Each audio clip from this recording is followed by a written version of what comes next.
कोई भी दुनिया का कोई भी ग्रंथ, कोई भी शास्त्र, मैं ही नहीं समझता हूं कि आलोचना से परे है। दुनिया का कोई भी हो, आलोचना जब नहीं होगी तो उसका विकास ही नहीं होगा। स्वामी प्रसाद मौर्य अगर सवाल किसी भी ग्रंथ को लेकर, किसी भी धार्मिक ग्रंथ को भी लेकर सवाल करते हैं तो उनकी मंशा क्या है? उनकी मंशा है कि समाज में जिस तरह से उसकी व्याख्या की जा रही है, जिस तरह से उसको लागू किया जा रहा है, वो उस तरह से वो मानवीय नहीं है, वो सामाजिक नहीं है।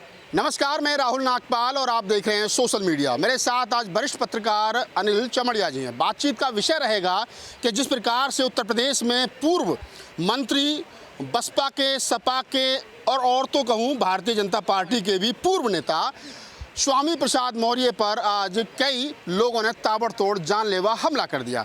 हमला करने वालों में ब्राह्मणों से लेकर के ओबीसी तक शामिल हैं।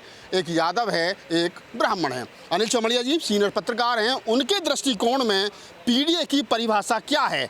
क्या पीडीए में जो ए है जिसको हम अल्पसंख्यक कह रहे हैं, डी है जिसको हम दलित कह रहे हैं, और जिसको हम पिछड़ा कह रहे हैं, जिसको बैकवर्ड कह रहे हैं, बैकवर्ड इस देश में जो मनुवाद की या मैं कहूँगा जो सवर्णों की रीढ़ की हड्डी बना हुआ है, वो कब तक बना रहेगा? बाबा साहब डॉक्टर अम्बेडकर की कोटेशन है। बाबा साहब ने कहा था कि अगर ओबीसी हमारे साथ मिल जाएगा तो ऊपर के 15% को कंट्रोल कर लेगा, और अगर ऊपर के साथ मिलेगा तो फिर हमें खदेड़ देगा। चमड़िया साहब, कैसे देखते हैं स्वामी प्रसाद साहब की पिटाई? देखिए, स्वामी प्रसाद मौर्य के बारे में जितना मैं जानता हूँ, एक तो आपने उनकी राजनीतिक जो यात्रा है उसके बारे में बता दिया जी। मैं ये समझता हूँ कि देश में जब तक वैचारिक स्तर पे कोई बदलाव नहीं आएगा, आप जो बात कर रहे हैं वो चुनावी बातचीत है जी। कभी कोई कहीं चला गया, कभी कोई कहीं चला गया, लेकिन आप ये देखिए कि कोई विचारधारात्मक यानी वैचारिक जागरूकता जो है वो पैदा करने और वो उसको विस्तार देने की लड़ाई कोई नहीं लड़ रहा है, कोई संघर्ष नहीं कर रहा है। स्वामी प्रसाद मौर्य का भी जब जहां मन होता है चले जाते हैं। क्यों चले जाते हैं? क्योंकि उनको कुर्सी चाहिए, क्योंकि उनके परिवार को कुर्सी चाहिए। समाज सो रहा है कि जग रहा है, इसकी चिंता उनको नहीं है।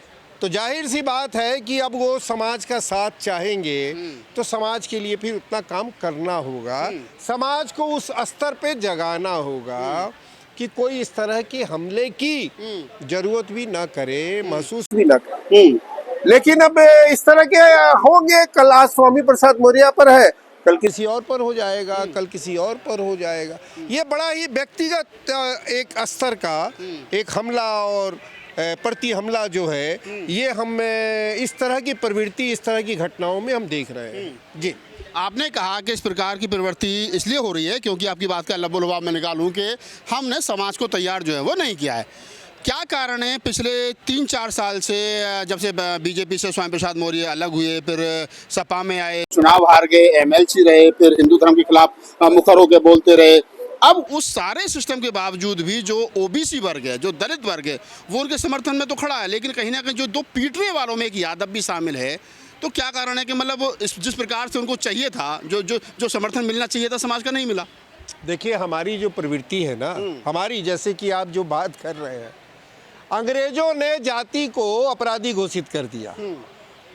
आज भी धर्म को हम अपराधी घोषित करते हैं। अल्पसंख्यक हैं, मुसलमान हैं, तो आपका यहाँ पर संदेह करने की गुंजाइश बनती है। आप जानते हैं कि कई नोटिफाइड कास्ट हैं जिनको आज भी अपराधी की तरह देखते हैं लोग। कोई भी भारत में बता दी जाती जिनके बारे में कोई ऐसी कहावत ना हो कि जो समाज के लिए उनको अच्छा नहीं माना जाता। तो यहाँ प्रवृत्ति है आपकी और हमारी कि हम जाति को, धर्म को, इलाके को भी हम अपराधी घोषित कर देते हैं। अब आप बताइए कि कोई लड़का यादव सरनेम लगाता है तो आप कह दीजिएगा कि पूरे यादव जाति के लोगों का समर्थन है उसको। मैंने पहले कहा बातचीत में कि ये व्यक्तिगत स्तर पर ये व्यक्तिगत लड़ाइयाँ सब बहुत होंगी, अभी तो एक नहीं हुई है। मैंने कहा आज हम देख रहे हैं स्वामी प्रसाद मौर्य, या इससे पहले भी कई घटनाएं देख चुके होंगे।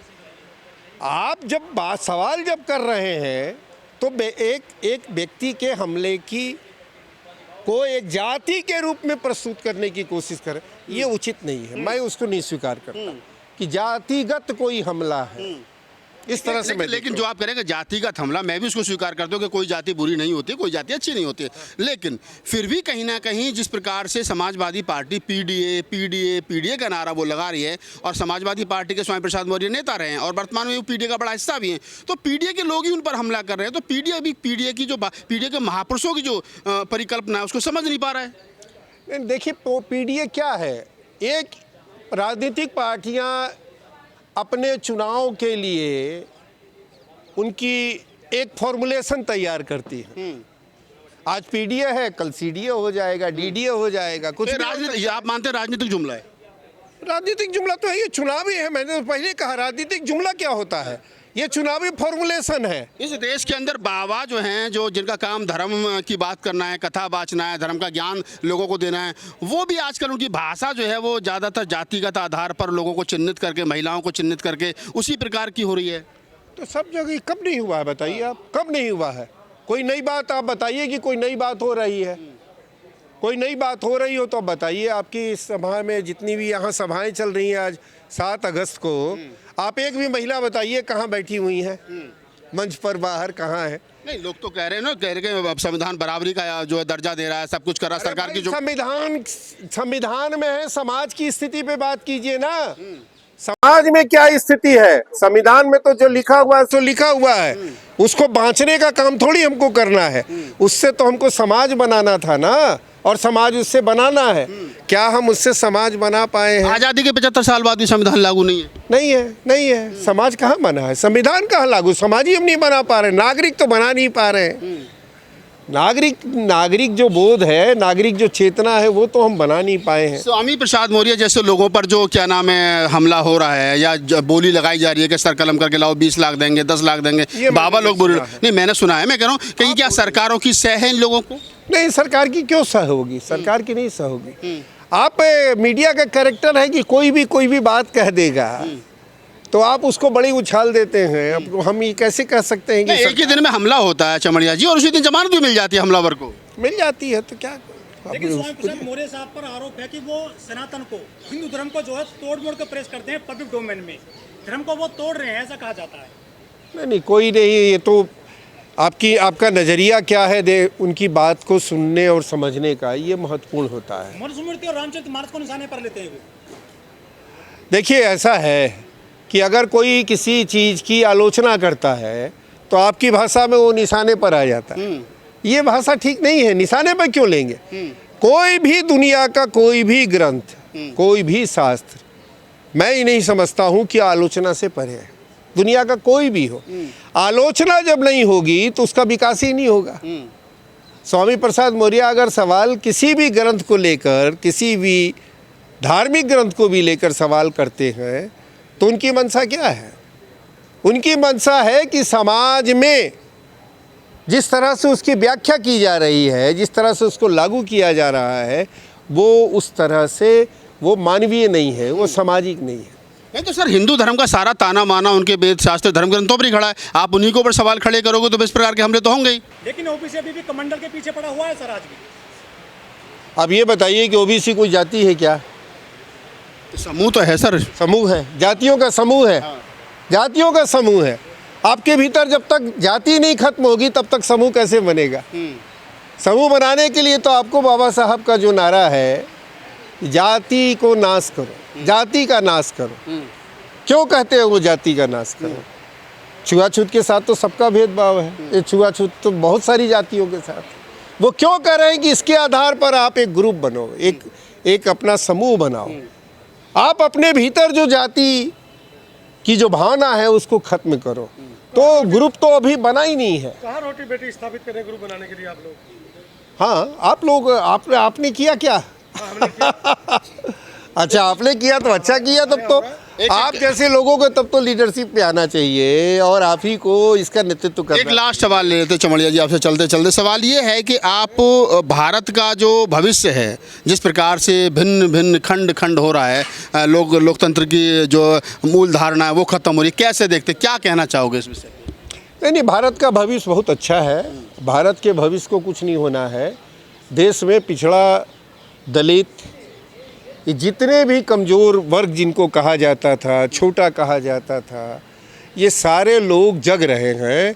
और जैसे जैसे जग रहे हैं इनको पीछे करने की या इनको दबाने की कोशिश हो रही है, लेकिन नेतृत्व यही करेंगे। आने वाले समय में यही नेतृत्व करेंगे देश का, चाहे आप जितनी संभव कोशिशों कर लीजिए। आप वोटर लिस्ट से नाम हटा दीजिए, आप उनको नौकरियों से हटा दीजिए, वंचित कर लीजिए, एनएफएस कर दीजिए, लेकिन ये लोग अब रुकने वाले नहीं हैं। इनके हाथ में ही नेतृत्व आएगा और इनको आपको लीडरशिप देनी पड़ेगी। सर जी, जात पूछना अपराध है या जात छुपाना अपराध है? दोनों अपराध है, जाति पूछना भी और जाति छिपाना भी।